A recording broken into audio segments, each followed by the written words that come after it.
Happy New Year and welcome to Kraken-home-ice. The team finished the year strong, and now with a new year comes new opportunities. With roster changes, healthy players, and call-ups, the Kraken have bounced back from their slump, and they're playing some solid hockey. In tonight's episode, we'll hear from the NHL's second star, Ellie Tolvanen, as the forward continues to rack up points. Jacob Melanson tells us about what it's been like since being called up from Coachella Valley. And we went on the road with the team in Southern California. We're getting a behind-the-scenes look at what road games look like for the broadcast team. Since the Christmas break, the team has made progress on the injury front. Berkeley Catton returned to the ice against the Kings. Vince Dunn got injured in the Ducks game on December 22nd, but returned on December 28th against the Flyers. Jared McCann also returned against the Flyers after being out since December 10th. Still on injured reserve is Brandon Montour, who is recovering from hand surgery. Jaden Schwartz and Matt Murray are also still on IR with lower body injuries. With players returning to the ice, the Kraken have sent Yanni Newman back to Coachella Valley. After a quick holiday break, the Kraken got back in action at home against the Flyers. After a scoreless first period, Kraken on the attack. Great passing right here. Matty Beniers to Kaapo Kakko to Jordan Eberle. Kraken take a 1-0 lead. In the third, another great goal. Ellie Tolvanen feeds Chandler Stevenson, and Stevenson buries it. 2-0 Kraken. Tolvanen goes on to add 2 empty netters as the Kraken win in their first game back 4-1. First game after the break is always a little bit scrambly, but unbelievable job tonight. You got to keep building, keep doing the right things. Before the road trip there, we played pretty great and didn't get the bounces sometimes and didn't get the outcome we wanted, and now we found a way to be successful in certain areas. The Kraken closed out 2025 on Monday against the Canucks. Midway through the first period, Seattle on a power play. Jared McCann gives it up, gets it back, and buries it. McCann with a great goal for a 1-0 lead. Final minute of the first, Seattle strikes again. Jacob Melanson with a nice pass. Ryan Winterton buries it. 2-1 Seattle after 1. Second period, the Canucks counter to tie it up at 2-2. It stays that way into overtime and a shootout. That's where Vancouver wins it 3-2. The Kraken wrapped up their homestand against Nashville on Thursday. The Kraken get off to a strong start in the first period. Take a closer look at this goal. Riker Evans with a laser. Matty Beniers in front, and he tips it in. 1-0 Kraken. They keep the pressure on. The big rig comes through with a big shot. Jamie Alexiak scores, and the Kraken take a 2-0 lead. Just 10 seconds later, Kaapo Kakko rips a shot, and Matty Beniers is there to knock in the loose puck. Beniers scores his second of the game. Third period, 2 minutes to play. The Kraken get some insurance when Jared McCann scores an empty netter. The Kraken win it 4-1. The Kraken wrap up the week on the road in Vancouver. Final minutes of the first period, Cale Fleury takes a shot and scores. That's his first goal since 2019 and his first goal of the season. In the second, great passing here. Jared McCann to Jordan Eberle to Chandler Stevenson for the goal, and it's 2-0 Seattle. The Kraken's fourth line has been on fire. Ryan Winterton puts the shot on net, and Ben Myers is there to knock it in. 3-2 Kraken after 2. Third period, the Canucks tied it up. This goal sends the game to overtime, and then it goes to a shootout. That's where Joey Decord stops 3 shots, and Matty Beniers wins it. He scores the game winner. 4-3 the final as the Kraken win a shootout for the first time this season. Yeah, it feels great. Obviously, we want that win, and we didn't get the shootout win last time we played these guys, so felt good to get that, especially on a back-to-back. Kill does a great job putting us in that position to go into a shootout. That was unreal. Anytime you score, it's exciting, but it's been a while in this league for me, so it was special. The Milan Cortina Olympics are a little over a month away, and this year men's hockey is back. The Kraken will have a number of athletes representing the team on the biggest stage. Goalie Philip Grubauer will play for Team Germany. Kaapo Kakko and Ellie Tolvanen will play for Finland. Tolvanen represented Finland in the 2018 Winter Olympics in Pyeongchang, leading all skaters with 9 points in 5 games. The players say it's a great honor to represent their countries.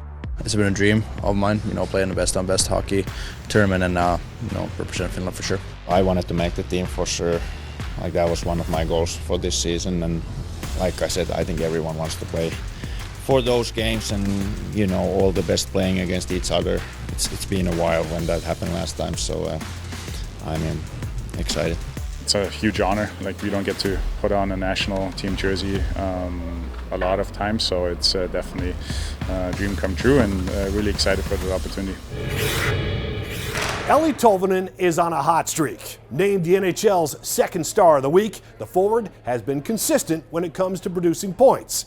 Brianna Vasquez talked to Tolvanen about his success so far. Eeli Tolvanen sets up Chandler Stevenson. It's been a fantastic week for the Finn. On top of recognition from the NHL, Eeli Tolvanen was named to a second Olympic roster. Both honors to be proud of. It probably tells that been doing something right. But yeah, obviously it's probably part of how the team is playing right now and how we've been playing as a line too. Tolva's success has only grown since his time in Seattle. His assist total has already surpassed last season's 12. Tolvanen in front, Stevenson! How they score! Almost halfway through the year, he's on track to have a personal points record. Progress Tolvi attributes to playing with confidence. Getting a little more ice time, getting put on every situation, I think that helps my game too. You know, playing the overall game, for sure, being better defensively, I feel like that translates to offensive game for myself big time. You know, I knew if I just stick with that, we'll get the chance that the goals and points will come. And that confidence, especially with his line mates, has had great results. You know, you get put on a situation of success, playing with, Freddie and Steve, playing bigger minutes. And then, of course, you get a couple points early on, and then, it's a snowball effect. It just keeps going. With each game won, Tolvi and the team are showing what they can accomplish when they're on the same page. I feel like we played a little more simple. I think we were just battling all four lines and playing really good, forecheck and well, playing really good defensively, and I think that's what we have to do to, be successful in this league. That's Kraken hockey, baby! It's been a strong start to the new year for the Kraken. Up ahead, we talk to head coach Lane Lambert about how the fourth line has been stepping up and how the team prepares for shootouts. Plus, we hear from Jacob Melanson on making the most of his opportunities and the person who's made a big impact on his NHL career. Could honestly give it to anybody on this line, but first point last game falls up another night. Gotta go Mel.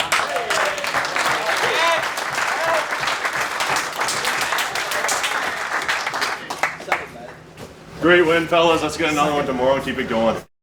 The Kraken have had a next man up mentality this season, especially while dealing with injuries. That's provided opportunities for a number of players, including Jacob Melanson, who got called up from Coachella Valley in mid-December. We talked to Jacob about making the most of his time. It started back in Spring Hill, Nova Scotia. My grandfather got me into it. From Canada to a call by the Kraken, Jacob Melanson has had his sights set on Seattle for some time. The Kraken's third pick in the 2021 draft has worked his way up from the juniors to the AHL and is now making his mark in Seattle. His first point was a pass to Ryan Winterton that led to a goal. Has some speed, has some time. Melanson in front, they score! Yeah, it's really special. I mean, for it to finally come and for Winnie to be able to score was pretty cool to have and something I'll cherish forever. Winterton and Melanson are both products of Coachella Valley.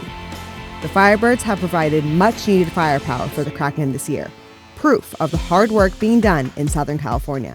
There's tons of us up here now, so it's pretty cool for the Coachella Valley fans to be able to see the production of players they've produced down there. And I mean, there's a ton of great players still down there to come. So I mean, they've done a great job at developing players, and obviously it shows now. Melanson credits his coaches and teammates in CV for helping to prepare him for the call-up. They're on me since day one, but you need to have that. You need to know what you're doing wrong and need to know what you need to improve on. So I mean, they've been on me and helping me get here and learning new stuff. And I mean, the teammates I had down there, just amazing groups every year. I mean, everyone wanting each other to improve and get better. The move to Seattle has brought out the best in Melanson. I feel like my execution, my passing, and my playmaking has improved for me to be able to play at this level, and my physicality always will be a leader for that. Obviously, it's a much faster league up here. I mean, it's the best league in the world, so I mean, just having confidence with the puck is a big thing. No matter the level he's been playing at, Jacob's had the constant support of his family.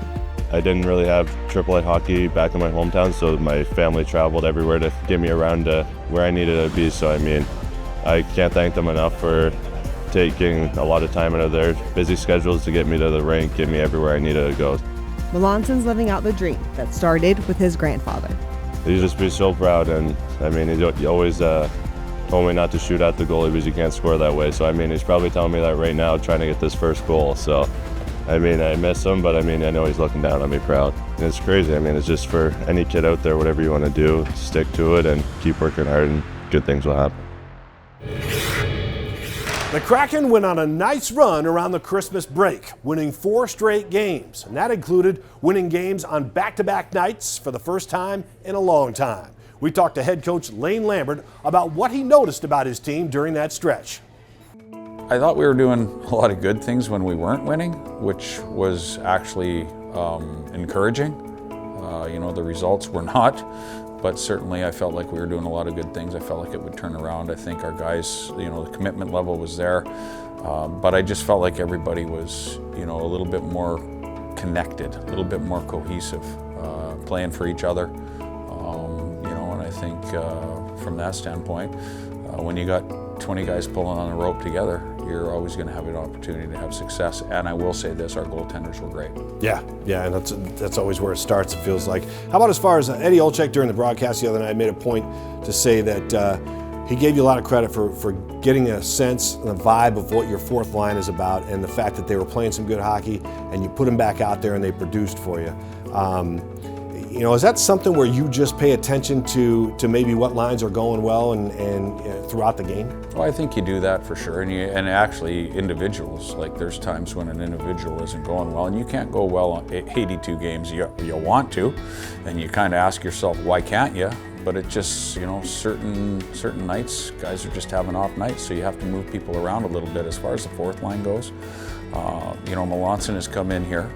He's created, sort of an energy and a physicality that I think our hockey team needs, and they're very responsible. It's a luxury for us to be able to go on the road and put that line out there in a defensive zone face-off defensive situation, so that we don't have to use Beniers in those situations, or always use Stevenson in those situations, or Wright, so that those guys can go out in the offensive situations, and they've done a real good job of it. Well, let's stay with Melanson for a sec. I mean, he seems to be one of those guys that he's taking advantage of his opportunity, and seems like a great example to younger guys maybe down in Coachella Valley that, this guy's doing it. There's nothing stopping you from coming up here and making a name for yourself. To your point, take advantage of your opportunity. Those opportunities come around, and if you take advantage of them, you can stick around. Certainly, I think that the coaching staff down in Coachella Valley and the players that are down there, I think the coaching staff are doing a great job of developing guys down there. From that standpoint, when they come up here, it seems to me they're ready. And, a lot of times somebody gets a sort of a taste of the NHL, then has to go back down for a little bit. Mulgaard, for example, is an example of that. Next time he comes back up, he's just going to be even more ready. So, those guys down there have done a really good job. You've had your experience with overtime losses and shootout losses. As a coach, there's a frustrating side of it, of course, but then you get the 1 point out of it if it's an overtime loss. Where do you fall on the importance of the losing and winning in those situations? Well, those points are huge. So I think, with our record is 5-7 if you include the shootout losses that we've had. So, would you love to have, 2 or 3 of those 7 back? You're not going to win them all. I get that, but those are critical points. It's a shame, I guess, sometimes when you play a game like we did, the other night against Vancouver, as well as we played, and then you lose in a shootout. You feel like you don't feel very good about it, but certainly it was a well-played hockey game by our team. I thought we deserved better, but you didn't get it, so you just have to move forward. Okay, just lastly here, as a sports fan, basketball players will take free throws before they leave the court. Soccer players will take penalty kicks before they leave. Do you guys do any kind of a drill for the penalty shots? Yeah, Yeah, Is we that do. a regular deal? Yeah, I mean, you know, after practice today, we're working on penalty shots. They're working on them. It's interesting, though. It's funny you say that. You know, I can go out on the practice green and make 15 3-footers in a row, and then when I have a 3-footer to win a match, all of a sudden it becomes a different animal, doesn't it? Yeah, for sure. So, you know, you have to have some ice in your veins. There's no question about it. It's different when you go out and practice it. You still need to practice it, but at the end of the day, when you've got 19,000 people in the stands, it's a different animal. Whether they're at home or on the road, the team needs to be prepared for it all. The same goes for the broadcasters. How their roles and routines can change based on location. And a new year, new number. Rookie Berkeley Catton is now wearing the number 27. He shares the special meaning behind his favorite number. Happy New Year, Kraken crew. Happy New Year, Kraken crew. Happy New Year, Kraken crew. Wishing you a Happy New Year, Kraken fans. Kraken fans, happy 2026. Happy 2026. Wishing you a Happy New Year, Kraken fans. On behalf of the Kraken, we hope you have a great start to 2026. A new year means a new number for Berkeley Catton. The Kraken rookie has always worn the number 27, except this season, when Mason Marchment wore the number. But 27 became available when Marchment was traded. On Wednesday, when Catton showed up at practice, all of his gear was switched to his new number. It was just honestly so quick. Like, I just kind of, you know, Botsy called me, I was kind of shocked, and I didn't really know until I, fully came in this morning and saw it on everything. 27, I wore, like, I was like, I don't even remember. It was my mom's birthday, the day of her birthday, so I've always just kind of worn it. I think she actually picked it for me when I was young enough, so that's kind of how it started, and I always just kind of had it growing up, and obviously in Spokane, so, my favorite number, and I'm not a superstitious guy or anything, but it is cool to wear. A hockey schedule is a busy one, especially when you factor in travel for road games. And with the Kraken through it all is the broadcast team. Brianna Vasquez was with the team in Southern California. She talked to the TV and radio crews about life on the road. Out of the 82 regular season games in a hockey season, half are at home and half are away, which equals a lot of travel time. And like any time you travel, your routine might not always be the same. That's true for the Kraken broadcast and radio crew. JT Brown, Everett Fitzhugh, Al Kaminsky, and Mike Benton are 4 of the familiar faces and voices of Kraken games. And for them, sometimes things look a little different on the road. I split most of my duties, of course, mainly, pre-game intermission, post-game host, so I'm usually back at home, studio at KJR, Tom's Watch Bar sometimes as well, 32 Bar and Grill, so there's more time to prep. The preparation for a game never really changes that much. I think for my notes are always the same. When you're at home, I think you're on your schedule a little bit more, so I get to the rink, at my time, whereas on the road, you're on bus time. Well, I think the big difference is you have more time around the opposing team. It's a little bit harder to get access to the opposing team. Depends on where they're skating, if they're skating. That's a big one. I think we have more time on the road as well. Another difference can be the broadcast and radio crew's responsibilities. When the Kraken played the Ducks and the Kings at the end of December, JT and Everett filled in for John Forsland and Eddie Olachek on the broadcast. I'm excited to see his energy and what he can bring here tonight.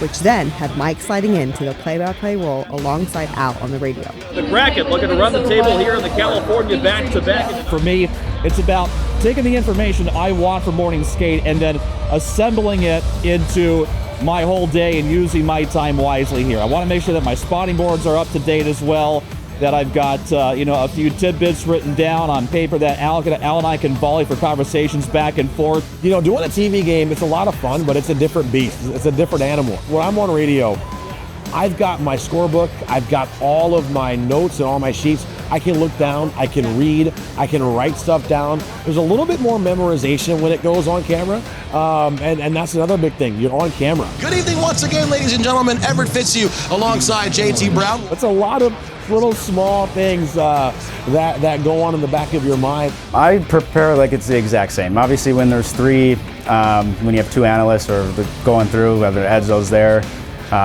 he has another opinion, so sometimes he jumps in or I'll jump in. But when it's just you, the preparation ends up being the exact same. So no real difference with just 2 versus 3, but I enjoy all of them. And amongst the changes, there are a lot of benefits to being on the road. I mean, you get to see all the other arenas, so 31 other arenas. You compare the media meals, you compare the positions of the booth. This one is freezing here in LA, but we have nice heaters below the desk, a little hack for you. I think there is certainly a perk of being on the road in that you can have more of an intimate environment with the players, the team, head coach Lane Lambert, and the more that you're exposed to that with them, the more trust that you begin to gain. It helps you to be the best person that you can be in your job. More to come on Kraken Home Ice. In this week's shootout, we discuss to nap or not to nap.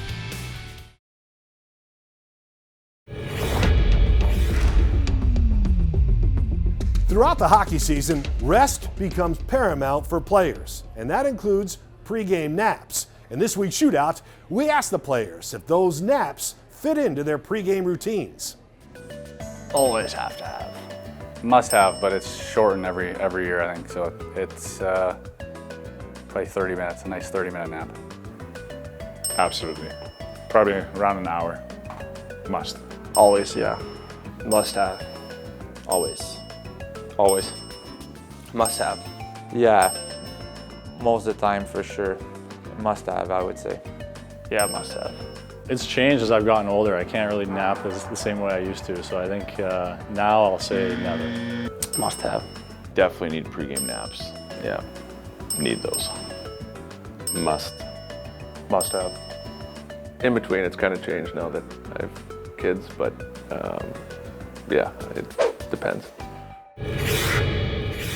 January is a month full of hockey. The Kraken play 17 games in a month, and twice they'll play on back-to-back nights. Hopefully, they can take some of that momentum they finished 2025 with and carry it into the new year. And that'll do it for this episode of Kraken Home Ice.